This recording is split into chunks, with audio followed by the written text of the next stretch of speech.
Jovem Pan Saúde. Olá, bem-vindo, bem-vinda a mais uma edição do Jovem Pan Saúde. Eu sou Lívia Zanolini e agradeço muito a sua companhia. Tudo bem? Nessa semana vamos falar sobre a Mpox, popularmente chamada de varíola dos macacos. A Organização Mundial da Saúde voltou a classificar a Mpox no último dia 14 como uma emergência de saúde pública de importância internacional. E esse alerta surgiu em meio à preocupação com uma propagação expressiva da nova variante, conhecida como Mpox Clade 1B, que vem afetando algumas regiões do mundo, principalmente o continente africano. Esta é a primeira vez desde a pandemia de Covid-19 que a OMS classifica uma doença com um alto nível de preocupação. Para a gente entender a medida, o tamanho dessa preocupação e mais sobre a doença também, nós recebemos hoje aqui no Jovem Pan Saúde a doutora Raquel Moarec, infectologista. Obrigada pela presença, doutora, bem-vinda. Obrigada a vocês. E também a coordenadora de saúde da Coordenadoria de Controle de Doenças da Secretaria do Estado de Saúde aqui de São Paulo, Regiane de Paula, a quem também agradeço muito a participação, embora à distância. Doutora, bem-vinda, viu? Obrigada, muito obrigada, Lívia, Jovem Pan. Eu quero começar antes, doutora Raquel, antes de explicar exatamente sobre o que é a doença, formas de transmissão, tratamento, prevenção, sobre o que significa exatamente essa classificação da Organização Mundial da Saúde, que trata agora a Mpox como uma preocupação, uma emergência de importância internacional. O que isso significa? Significa que nós não temos um número aumentado de casos que nem a gente tinha na África. A gente tem vários surtos em outros países. Chega a ter mais de 60 países com quadros de aumento do número de Mpox. O Brasil está de olho nisso também. O Brasil é um dos países que teve o seu aumento do número de casos a partir do primeiro surto importante, que foi de 2022. Mas, por enquanto, essa nova variante, que é a maior preocupação, não há nenhuma comprovação de que ela está circulando aqui no Brasil. Então, nós não temos ainda a avaliação de quais são todos os... Porque tem vários casos, provavelmente, em avaliação. Vários casos em avaliação. Mas o que precisa definir é qual clado que foi encontrado, ou da procedência que esse paciente veio e que é para ser avaliado exatamente. Então, se veio de uma procedência onde tem o clado 1B, ele é muito mais recorrente que você possa ter o caso aqui no Brasil também. Não está nada descartado de uma coisa ou outra. Agora, a gente tem que diferenciar, são os diagnósticos diferenciais, porque a gente fica em cima da Mpox e esquece os diagnósticos diferenciais de doenças que são semelhantes na sua forma de apresentação. Doutora Regiane, como é que está a situação aqui em São Paulo, no estado, em relação à Mpox? Nesse ano de 2024, nós temos até o momento 407 casos confirmados de Mpox. Internado, a gente tem só um paciente proveniente de um outro país que não é endêmico para o clado 1B e que está, nesse momento, no Emílio Ribas e evoluindo muito bem. Qual que é o tamanho da preocupação? Pois não, pode falar. Ainda não confirmado para Mpox. Ele tem características de Mpox, mas a Secretaria ontem, inclusive, já soltou um alerta que provavelmente é um caso de varicela em adulto. O que a gente aguarda? A gente aguarda, como a doutora falou, a vigilância genômica, porque a gente está fazendo o genoma desse vírus, para que a gente tenha certeza, descarte de que é Mpox. E o Instituto Adolfo Lutz, ele tem feito de forma sistemática todas as vigilâncias genômicas para os casos de Mpox no estado de São Paulo e também no Brasil. 50% dos casos entram para o nosso centro de referência, que é o Instituto Adolfo Lutz, que é um LACEN, um laboratório central e de referência nacional. Por enquanto, então, doutora Regiane, esses números significam uma situação controlada aqui no estado, sem motivo para pânico, digamos assim. Preocupação, sim. Pânico, não. Sempre. Na vigilância, a gente tem sempre uma preocupação com surtos, com casos, e a gente já monitora o mpox desde 2022, quando ele, logo após a pandemia, ele entrou no estado de São Paulo, e a gente vem fazendo uma vigilância constante, um monitoramento epidemiológico constante. Então, lá também em 2022, nós infelizmente tivemos 3 óbitos e continuamos monitorando o número de casos. E agora, a partir desse ano, você tem um aumento, mas nada que seja um aumento que nesse momento nos cause uma estranheza, já está dentro do programado. Mas todo caso é importante, a gente monitora, avalia e encaminha para assistência se necessário. Vamos lá então sobre a doença efetivamente, doutora Raquel, o que é o mpox, como que ele se manifesta? Então, ele é um vírus, né, da varíola, modificado. Quando a gente fica com medo, que a gente pensa que é da varíola humana, aquela que a gente teve de 58 até 1980, quando a gente deixou até de fazer a vacinação para a população posterior, pela ausência já do número de casos que já tinha havido. Essa varíola, ela é diferente, porque ela tem febre igual o quadro normal, ela tem prostração, ela tem dor no corpo junto, e a diferença da varíola anterior, antiga, é que ela é a presença de gânglios importante, com alteração imunológica e alteração de infecções secundárias relacionadas às lesões que aparecem após 3 a 4 dias do quadro. Então, é uma infecção viral, na maioria das vezes é leve, então ela não é um quadro grave, mas ela é um quadro que você, após o contágio, você tem em torno de 1 a 2 semanas para apresentar o quadro de febre. Então, às vezes, o quadro já começou há 2 semanas antes. Ele dura 2, 3 dias desse quadro mais muscular, dor, febre, prostração. Aí, aparecimento das lesões, que são diferentes de outras doenças que são presença de vesículas. Ela começa com exantema, mácula, pápula, vesículas e pústulas. Então, ela tem 5 estágios de evolução e são sempre homogêneas. A hora que você tem uma pústula, todas são pústulas também. Que são as bolsinhas? Isso, as bolinhas que a população fala. Então, ela é diferente da varicela, porque a varicela são vários estágios de lesão. Você pode ter uma crosta e tem uma vesícula ainda. Você pode ter no mesmo momento do período. Então, a diferença é diferente de herpes, porque o herpes também são vesículas que podem estar em momentos também um pouco diferentes. E às vezes elas estão mais em cachos, que a gente fala. Elas são muito mais juntas.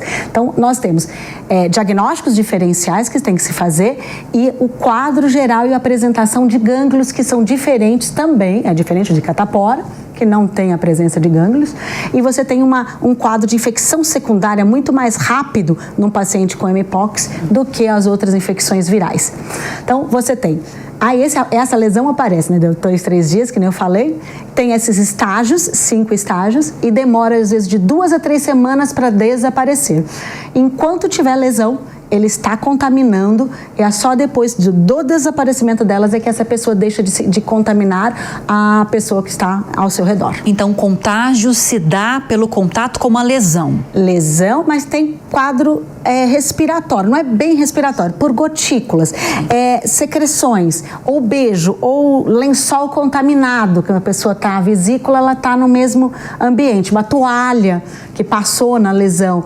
Então, você pode ter um contato íntimo, e esse contato, depois de 2 semanas, é que vai apresentar. Então, nós temos que ter sempre um bloqueio familiar da pessoa que está com a hipótese de diagnóstico do mpox. E tem vacinação para prevenir isso também, né? A vacinação você tem que dar, às vezes, nos primeiros 2, 3 dias, até 14 dias ainda tem trabalhos mostrando que você ainda tem uma boa resposta de vacinar aquele contato direto com alguém doente. A gente já vai entrar em detalhes nessa questão da vacinação, que é muito importante a gente falar sobre isso, mas eu tenho algumas dúvidas a mais a respeito de como a doença começa a se manifestar. Doutora, quais são os primeiros sintomas que chamam a atenção? Poxa, pode ser um sinal de mpox, preciso me isolar, preciso iniciar um tratamento. Então, quando você tem um caso suspeito, que venha de uma área endêmica, que tenha um aparecimento súbito das lesões. Primeiro, ele teve um quadro de febre, dor muscular, dor de cabeça, e ele subitamente vem lesões principalmente em regiões genitais, é o mais frequente. E essas lesões de aparecimento súbito são semelhantes, vem tudo junto, o exantema, aí ela vem mácula, pápula, vesícula, aí vem tudo junto as vesículas e faz diretamente a pústula. Então logo no início já tem essas vesículas. Áreas mais suspeitas de regiões e aparecimento súbito de lesões associada a gânglios, tá? Você tem ou um contato íntimo que essa pessoa tenha relatado, você tem que pôr uma pessoa independente do sexo, independente como um caso suspeito e fazer a investigação de diagnóstico diferencial. É por isso que se fala tanto sobre a questão da transmissão pela relação sexual, porque elas se concentram, essas vesículas, muito nessa região genital. Mais frequente na região genital. Não quer dizer que não vá ter em outros locais, mas é mais frequente na região genital. Mais cedo, doutora Raquel, você me falou que a doença geralmente não é muito grave. Não. Por que ela pode ser, em alguns casos, muito grave? Então, depende muito do sistema imune de cada pessoa e depende da infecção secundária que ela apresenta e dos locais onde você tenha comprimento, uma compressão desses gânglios. Você pode ter lesões mais graves, levando a uma infecção mais grave naquele paciente. Então depende da quantidade de vírus, da quantidade de lesões, da quantidade de imunossupressão que esse paciente apresenta e o grau da infecção secundária que ele possa apresentar secundariamente. E a idade faz alguma diferença? A idade, é claro que se você tiver um paciente, apesar que eu posso falar para você que uma pessoa às vezes de 50, 60, não estando com a imunidade adequada, ele está bem. Agora um cara com 20, 30 estando com a imunidade mais debilitada ou tem um fator de risco maior para imunossupressão, você pode ter um caso mais grave. Então, eu acho que a idade não é tanto problema. Primeiro porque também nós temos, que a pessoa de 50 anos, ela foi vacinada pela varíola antiga, vamos dizer assim. Então, ela tem provavelmente um pouco mais de resposta imune, mesmo que não seja a 100%, que a gente não sabe adequadamente quantos % de defesa aquela pessoa que tomou a vacina antes de 1980 tem como resposta. A gente tem discussões que pode chegar até 80% de resposta de menor gravidade para quem tomou a vacina primeira. Mas eu não posso dizer para você que a pessoa que às vezes está com 50, com a sua imunossupressão, não vai apresentar um quadro de uma varíola mais grave ou não. A vacina que a gente tem hoje, pelo menos aqui no Brasil, ela é a mesma ou com algumas atualizações a dessa que nós tínhamos na década de 80? Ela é uma vacina dada para os surtos que a gente já estava apresentando. Ela é uma vacina nova, né? Porque a outra deixou-se de se fazer em 1979, que foi a última vez que a gente fez a vacinação. Mas é a mesma. Vamos dizer o seguinte: para essa doença, nós temos, por mais que seja grave, que a gente chame atenção, nós temos vacina, nós temos história, sim, nós temos conhecimento e nós temos tratamento quando necessário. Então, nós temos toda uma gama de atuação, não só estadual, municipal, federal, mundial, de como proceder ao aumento no número de casos. E aí essa questão é chave, porque é por isso que não dá para comparar esses surtos que a gente está vendo em algumas regiões, embora haja essa preocupação de disseminação global, não dá para comparar a mpox com a pandemia da Covid-19, doutora. Isso, não dá. Primeiro porque é claro que se a gente falar da varíola antiga, o grau de disseminação, a virulência de um vírus antigo, como ele foi, e a baixa resposta imunológica, até na época, às vezes com antibióticos, com infecções secundárias que apresentava, pela gravidade nós tínhamos uma mortalidade diferente. Esta agora, a pandemia nossa do Covid, nós tínhamos uma alta virulência, uma alta gravidade e uma falta de conhecimento da atuação frente à síndrome Covid que a gente tinha. Então isso foi adquirido caso a caso ao mesmo tempo que a pandemia corria. Agora nós temos um vírus conhecido, são clados conhecidos, nós já temos o conhecimento de como proceder, porque a África já tem vários surtos, a África Ocidental, ou mesmo a República do Congo, nós temos todo o conhecimento de como e como ele se apresenta e de que forma ele vai vir. Então a gente já tem isso. E a virulência é menor.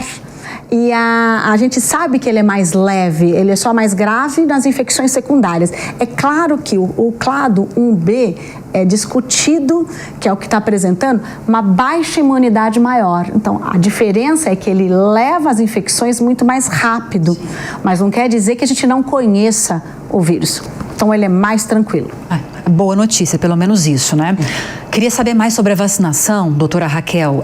Em que casos ela está sendo aplicada? Ela não faz parte do Programa Nacional de Imunizações, ou pelo menos aquela imunização que seja frequente, anual?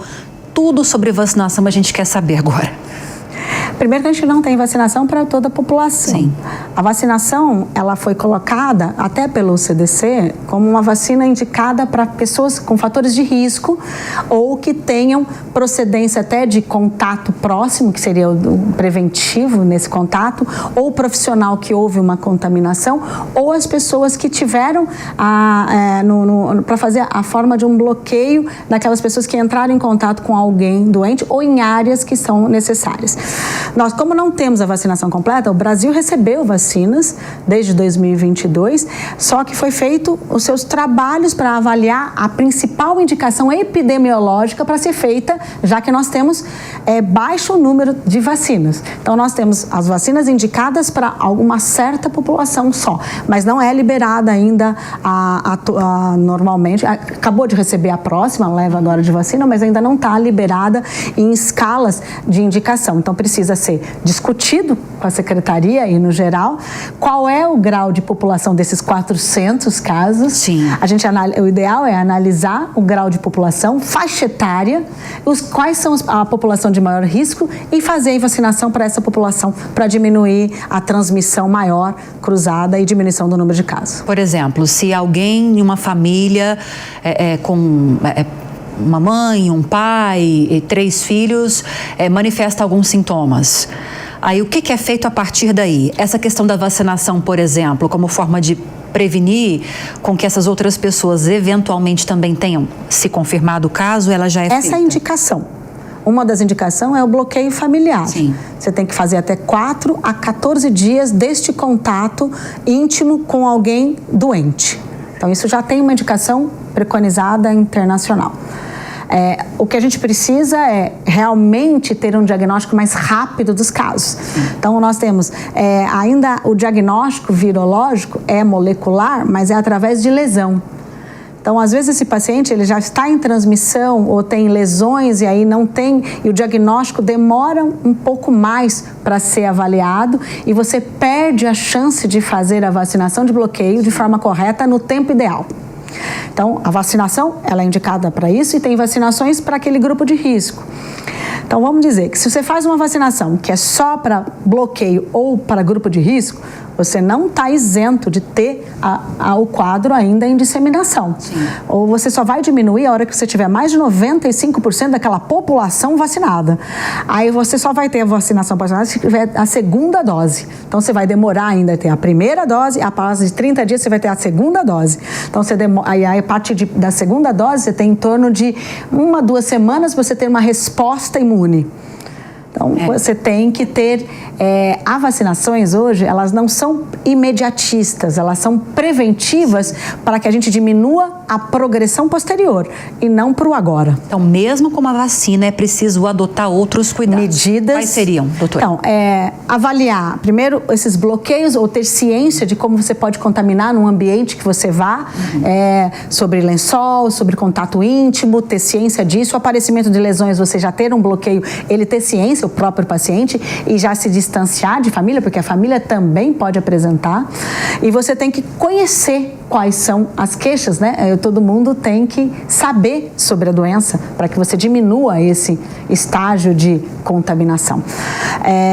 O contato nasal, respiratório, o beijo, se a pessoa está doente, ela pode apresentar e ter uma transmissão por gotícula, que também se fala, mas é muito menor.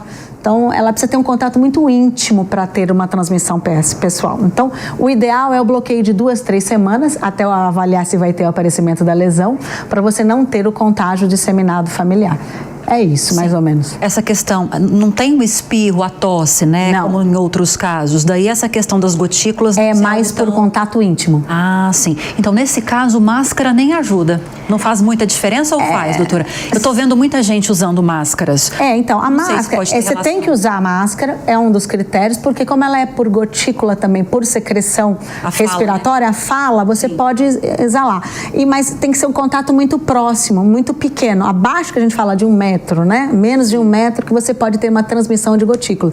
É a mesma coisa as meningites, que tem uma transmissão respiratória e o contato, se você estiver acima de 1 metro, você não pega essa gotícula porque ela é pesada e ela cai. Sim. Então, o contato tem que ser um pouco mais íntimo. É claro que a máscara, para você examinar, ou você está perto de alguém doente, ela é necessária. E falando em examinar, então, para aquele grupo de risco ou grupos de risco que você citou mais cedo, os profissionais de saúde têm direito a receber essa vacina ou não? Teria, se você, a gente discute, não tem que se ver qual vai ser a definição para a vacinação do grupo que faz o exame, né? Eu acho que contato por quebra da barreira é necessário fazer. Se ele, na hora de contaminou com a vesícula, ou o profissional que mexe no laboratório tem indicação de fazer a manipulação. Essa bolha, a hora que você abre, ela estoura, ela pode ter uma apresentação e ter uma contaminação ambiental disso. Então, isso sim. Só que, se você não tiver a indicação de vacinar irrestritamente, eu acho que isso não vai ter a vacina para todos. Sim. Então, eu acho que tem que ter aquele que tem o contato mais próximo no exame mais pessoal. É o que corre mais risco. Com mais né? risco. Tem uns dados aqui para compartilhar com a nossa audiência. Dados internacionais, gente. Só na República Democrática do Congo, nesse ano, mais de 15 mil casos foram registrados, além do número de mortes superar a casa de 500. A Suécia registrou, um dia após o decreto de alerta, o primeiro caso fora do continente africano. Segundo as autoridades, o paciente foi infectado durante uma excursão na África. Os números do boletim da Organização Mundial da Saúde, que foi divulgado no dia 12 de agosto, mostram que 99.176 casos da doença foram confirmados e 208 mortes registradas em 116 nações entre janeiro de 2022 até junho de 2024. Antes de trazer dados mais nacionais, acho muito importante a gente enfatizar que essa preocupação maior agora, essa circulação mais preocupante da Mpox está atrelada a essa nova variante que ainda, sei que falamos sobre isso, estamos aguardando testes, exames para saber se já está em circulação aqui no Brasil. Ainda não há indicativos disso. Não tem indicação ainda de se ser ou não, mas como são quadros mais leves, né? Sim. Você viu que a profissional falou que nós tivemos só um caso da internação e o resto ainda é leve. Os quadros leves levam aos quadros que têm uma resposta muito mais rápida e o tratamento de infecções secundárias dessas pústulas muito mais tranquilo. E com isso você tem um bloqueio mais rápido para a diminuição do contágio familiar ou contato próximo. Então, isso é importante. E é claro que o clado do Congo, ela é um pouco mais grave porque ela tem uma maior supressão, maior da imunidade, levando a infecções mais severas. Sim. Então, esse é o receio desse vírus que teve essa manifestação.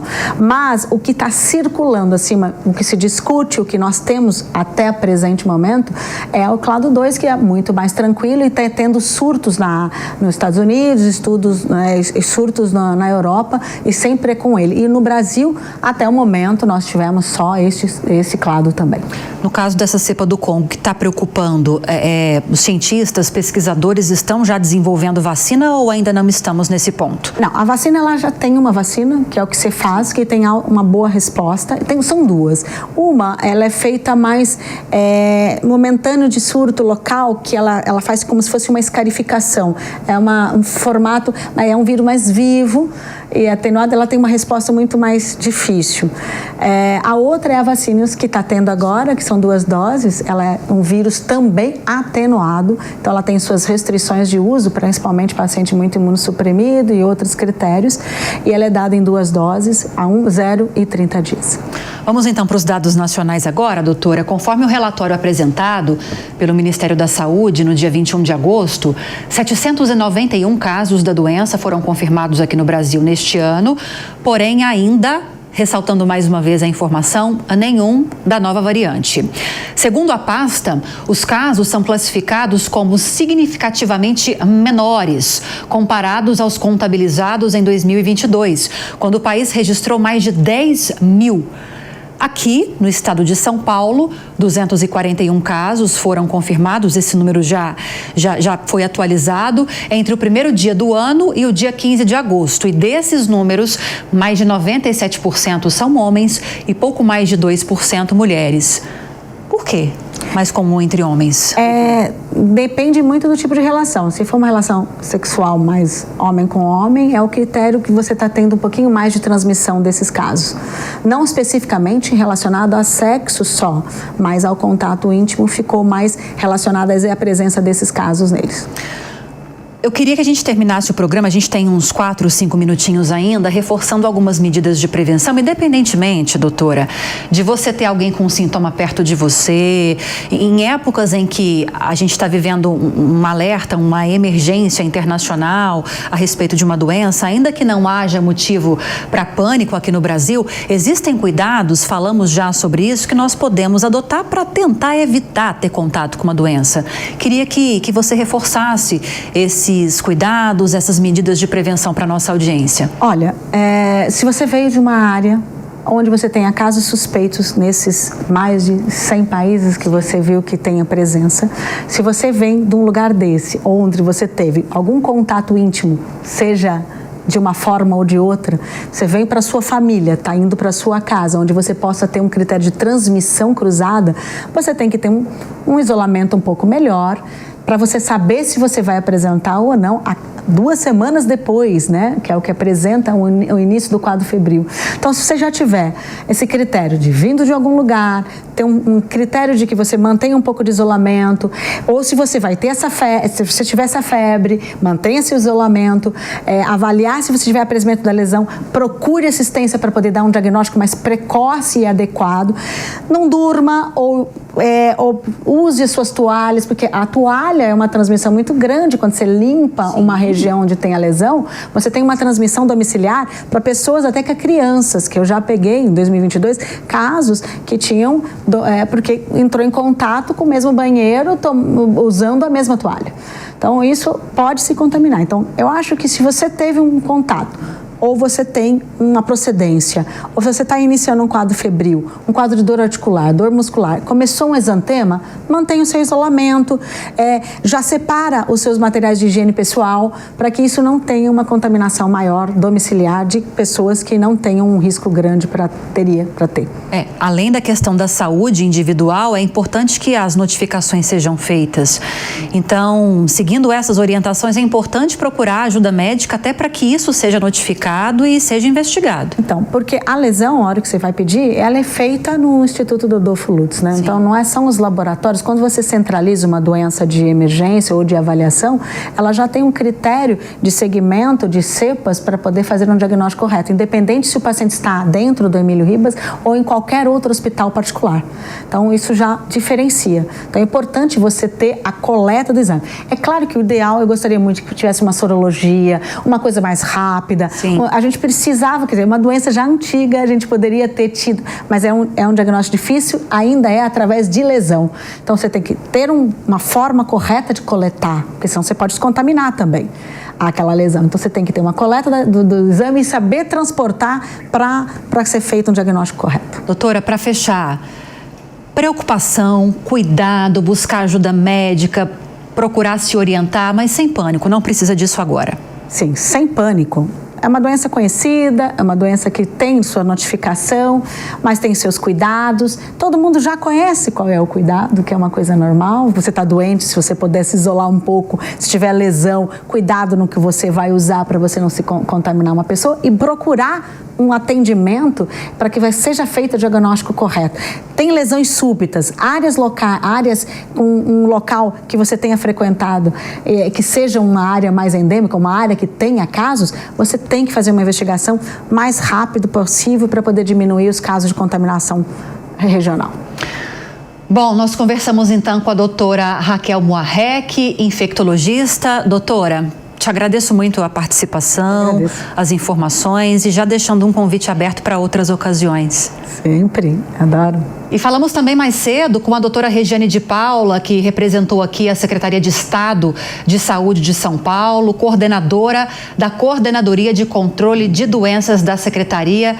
Agradecemos também a doutora Regiane pela participação, por trazer um cenário da doença aqui no estado. E claro, a você que esteve conosco, nos acompanhando, muito obrigada pela audiência, pela companhia. Espero que você tenha gostado do programa, compreendido o assunto. Lembrando que se você tiver alguma dúvida, quiser sugerir algum tema para a gente tratar aqui no Jovem Pan Saúde, é só você mandar um e-mail para a gente, saude@jovempan.com.br. E se você quiser rever essa e outras tantas entrevistas que já fizemos, é só acessar o canal Jovem Pan News ou o aplicativo da Panflix para Android e iOS.